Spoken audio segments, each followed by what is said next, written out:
Transit networks. Transit means if there is no direct say flight possible, then go to some other place and then take the final destination. So this is the transit.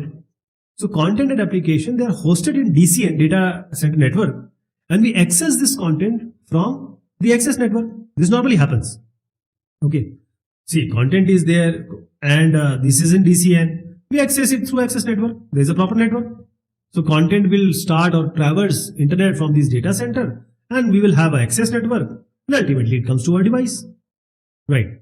But when the content provider and your ISP, that is the internet service provider, for example, content provider can be Facebook, it can be YouTube. When this content provider and the actual internet company of which you are say subscribed to, ISP, it can be BSNL in India, for example. If the content provider and ISP are not connected directly, how do you get the data? Then we are going to rely on the transit network. So we want the relay, we have to have a transit network to carry out the traffic. Let me tell you in an easy way.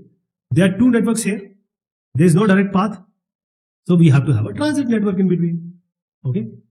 But if the network hosting the content, for example, YouTube or Google, and the access, this network exchange is quite heavy between this access network and the content network. So what they will do, they will say, let us connect them directly. For example, the Google and Netflix, they have a direct connection between the big ISPs, internet service provider, which provides you the internet, and the large content providers. So the CDN and these ISPs are directly connected now. Okay. So traditionally, these transit networks, they were called as backbone networks.